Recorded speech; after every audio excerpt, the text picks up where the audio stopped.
नमस्कार, आप देख रहे हैं मनी गुरु। मैं हूं स्वाति रायना। आज का शो औरतों के लिए बेहद खास है क्योंकि हमारे समाज में बेटियों को पढ़ाने लिखाने के बाद शादी की जिम्मेदारियों के बारे में समझाया जाता है।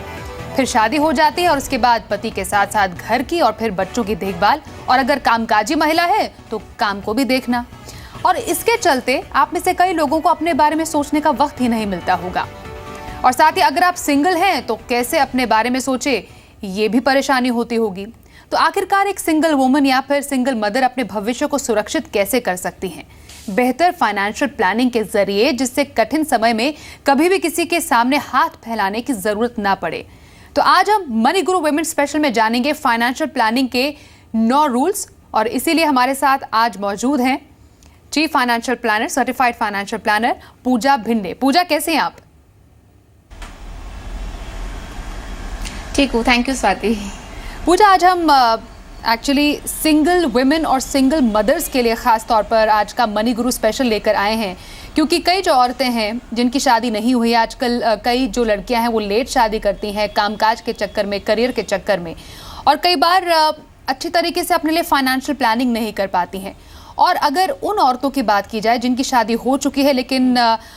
विडो हैं या फिर सिंगल मदर हैं, उनको भी कई बार जिम्मेदारियों के चलते अपने लिए फाइनेंशियल प्लानिंग करने का टाइम ही नहीं मिल पाता है। तो आखिरकार सिंगल वुमेन के लिए और सिंगल मदर्स के लिए फाइनेंशियल प्लानिंग की ज़रूरत कैसे बताई गई है?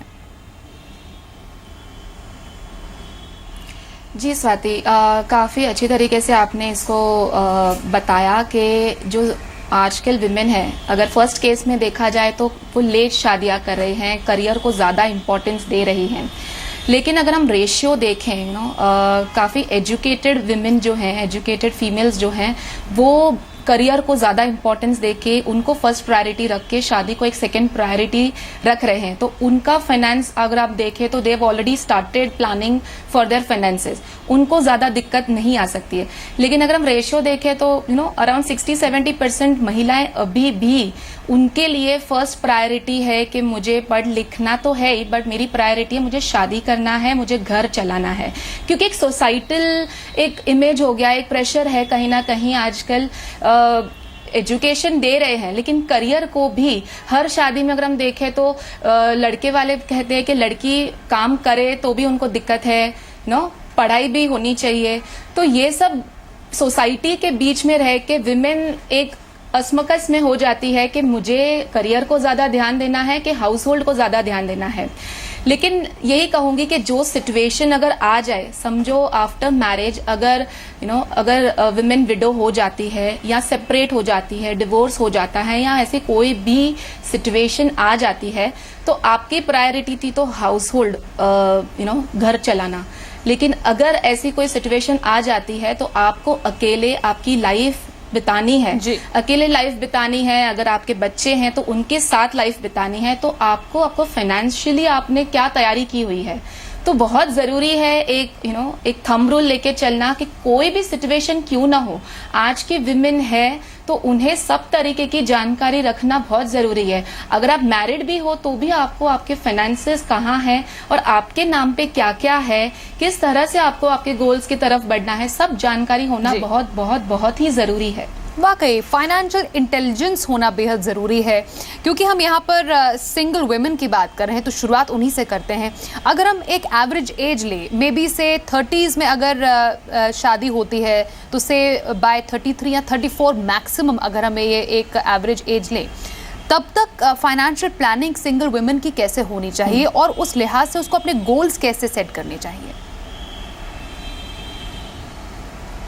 जी देखिए स्वाति, अगर सिंगल विमेन है और उनकी एज अराउंड 30-33 के आसपास है, जाहिर है कि उनकी एक मंथली इनकम है, या तो उनका खुद का बिजनेस है, वो करियर ओरिएंटेड है और वो अकेले रहना चाहती है, उन्होंने अपनी खुद की एक लाइफस्टाइल बना के रखी है। तो उनके लिए फर्स्ट एंड फॉरमोस्ट गोल मैं यही कहूंगी कि उनका हाउस होल्ड एक्सपेंसेस जो है, मंथली एक्सपेंसेस जो है, वो रिकवर करने के लिए आपकी इनकम उतनी होनी चाहिए और उतनी इनकम सस्टेन करनी चाहिए जब तक आप काम करना चाहती हैं। क्योंकि आज इन्फ्लेशन भी बढ़ने वाला है, महंगाई ऑब्वियसली बढ़ ही रही है। सेकेंडली, आपकी जॉब रहे ना रहे, बीच में अगर कोई ऐसा जेस्टेशन पीरियड आ जाता है 3-6 महीने, अगर आपके पास जॉब नहीं है तो आपके पास मंथली इनकम है, क्योंकि आपके खर्चे तो मंथली हाउस होल्ड एक्सपेंसेस तो वो तो एक मीटर चल ही रहा है,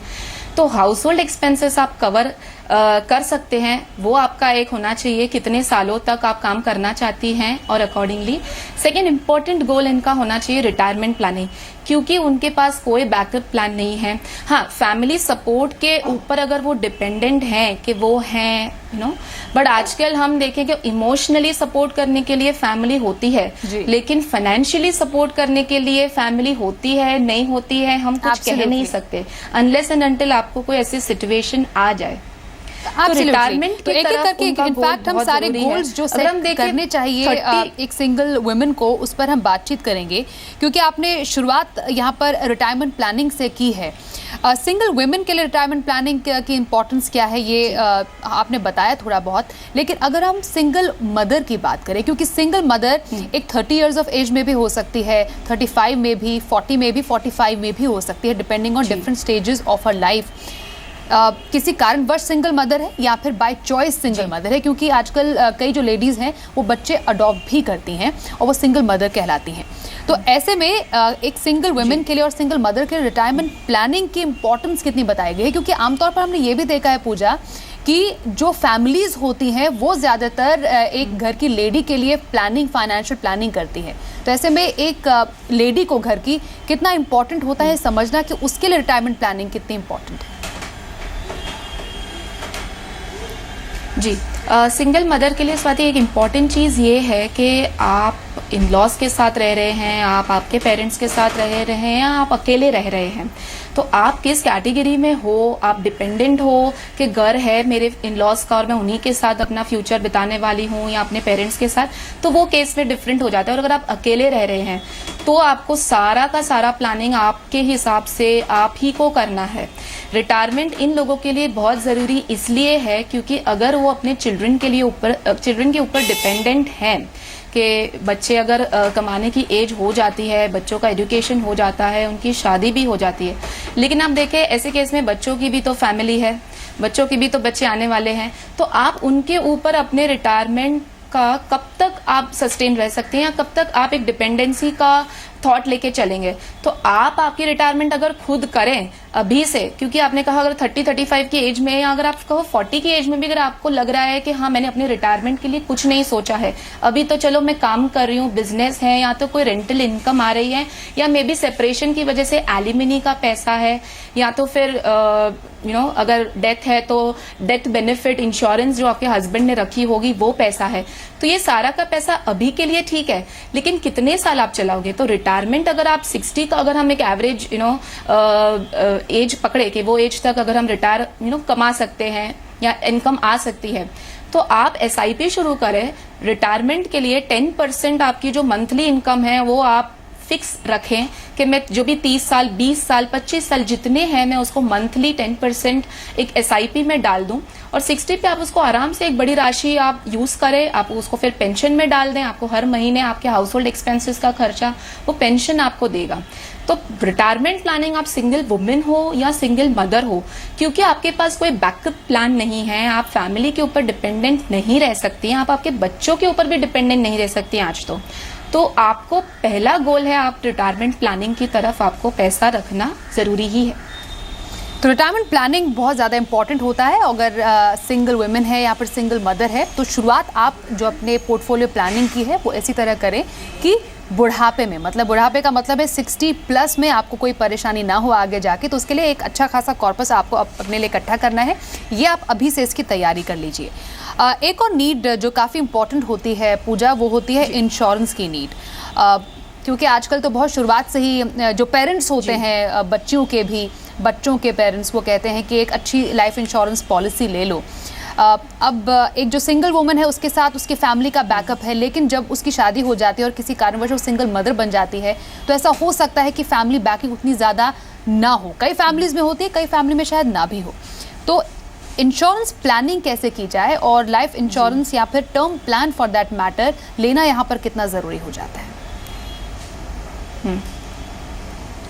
बहुत ही ज़रूरी है एक टर्म प्लान होना ये सिनेरियो में। अगर सिंगल वुमेन है तो चलो उनके पीछे कोई डिपेंडेंट नहीं है, वो अकेली ही हैं, वो अकेली ही अपनी लाइफ गुजारने वाली है, तो उनके पीछे शायद उनका पैसा अगर अपनी चॉइस से वो किसी के लिए छोड़ के नहीं जाना चाहती तो कोई प्रॉब्लम नहीं है। लेकिन अगर सिंगल मदर है तो उनके ऊपर एक डिपेंडेंसी है उनके बच्चों की, या एक बच्चा है या 2 बच्चे हैं, व्हाटएवर। तो 18 तक तो यहाँ हम कहते हैं कि 18 की एज तक जब बच्चा पहुंचता है तब तक तो वो फुल्ली अपने पेरेंट्स के ऊपर या जो भी सिंगल मदर है उनके ऊपर कंप्लीटली डिपेंडेंट है। उनका एजुकेशन का पूरा डिपेंडेंसी मदर के ऊपर ही होती है। मैरिज तक चलो अगर बच्चा कमाने लग जाता है और अगर वो अपने मैरिज एक्सपेंसेस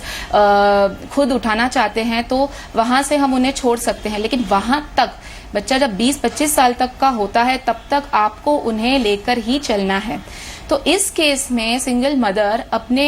इन लॉज के ऊपर या पेरेंट्स के ऊपर डिपेंड नहीं रह सकती है, क्योंकि वो रहेंगे, डेफिनेटली रहेंगे, इमोशनली रहेंगे, फाइनेंशियली आई डोंट नो कि उनके और कितने बच्चे हैं, वो सब जो कॉन्फ्लिक्ट्स होते हैं आजकल। इस केस को अवॉइड करने के लिए आपका एक खुद का टर्म प्लान हो ताकि आपके बच्चों का एजुकेशन हैम्पर ना हो, उनके लिए उनका लिविंग हैम्पर ना हो, आप एक उनके लिए एक लेगेसी के जैसे छोड़ के जाएं। बहुत काम आता है। आज अगर आप मैरिड कपल भी हो और हस्बैंड का टर्म इंश्योरेंस लेते हैं, बहुत इंपॉर्टेंट है, तो वो वाइफ को एज सिंगल मदर जब वो हो जाती है तो वो पैसा बहुत अच्छा लगता है कि आज की एज में अगर 1 करोड़ रुपया वाइफ को मिलता है ड्यू टू सम डेथ या ऐसी कोई ऑक्यूपेंसी की वजह से, तो वो पैसा वाइफ बहुत अच्छी तरीके से अपना लिविंग उठा सकती है। तो ये सोच को लेके हुए अगर हम लगता है कि अगर मैं नहीं हूं तो मेरे बच्चों को क्या जी, तो term insurance is very important. अगर हम इंश्योरेंस को देखा जाए, आप सारे डॉक्यूमेंट्स अच्छे से पढ़ ले, स्कीम लेवल अच्छे से सब कुछ आप जांच ले और एक आप फाइनेंशियल एडवाइजर के साथ बैठ के एक अच्छा सा टर्म प्लान खरीदें जो आपके ये नीड्स को कवर करें। डेट इन्वेस्टमेंट में भी अगर हम इंश्योरेंस को देखें तो बच्चों के लिए कुछ मनी बैक प्लान्स होते हैं, वो आप इन्वेस्ट कर सकते हैं ताकि जब वो 18 का हो, 20 का हो, हर 5-5 साल में आपको मनी बैक पॉलिसी में मिलता है। या फिर जैसे मैंने कहा कि डिवोर्स होता है या डेथ होती है तो वो पैसे को अगर आपको डालना है तो आप एक पेंशन प्लान में भी डाल सकते हैं, जैसे जीवन अक्षय है फॉर एग्जाम्पल LIC का, तो उसकी वजह से आपको हर महीने पैसा मिलता है। तो insurance you can use it as an investment also and definitely term plan लेना जरूरी। पूजा, लेकिन अगर सिंगल मदर वर्किंग नहीं है, क्योंकि जैसे टर्म प्लान आपने बोला सैलरी का 10 टाइम्स होना चाहिए, 10 गुना होना चाहिए, लेकिन अगर सिंगल मदर वर्किंग ही नहीं है तो वहां पर प्लानिंग कितनी चेंज हो जाती है? देखिए वहां पे एक ये हो जाता है कि आप वर्किंग नहीं हो, आपको मंथली इनकम कैसे मिलेगी। तो मैं यहाँ पे एक ये कहती हूँ कि ये आप किसी के ऊपर डिपेंडेंट हो तो वो पैसा अगर आपको इस केस में कोई छोड़ के गया है या कहीं से आपको पैसा आ रहा है, रेंटल इनकम या कुछ, तो आप उसको इस तरह से लगाएं ताकि वो पैसा आप बच्चों के लिए यूज कर सकते हैं। इस केस में एक चीज मैं ये कहूंगी ऑफ बीट स्वाति के एजुकेशन लेवल पे अगर हम देखें तो एजुकेशन लेना बहुत जरूरी है। कि समझो कोई केस आए कि आप वर्किंग नहीं है लेकिन कुछ सिनेरियो है जहां पे फैमिली सपोर्ट नहीं है, कुछ भी नहीं है और आपको घर चलाना है, बच्चों को भी आपको पढ़ाना लिखाना सब है, कहीं ना कहीं अगर आपका एजुकेशन हो अगर आप ग्रेजुएट हो तो आपको काम आ जाता है ये एजुकेशन के अब कहीं ना कहीं मैं अर्न करना शुरू कर दूं। लेकिन अगर ये नहीं है तो काफी दिक्कतें आ सकती हैं। आपको कहीं ना कहीं से कुछ भी जुटा के रखना बहुत जरूरी है। आप नहीं हो तो क्या फिर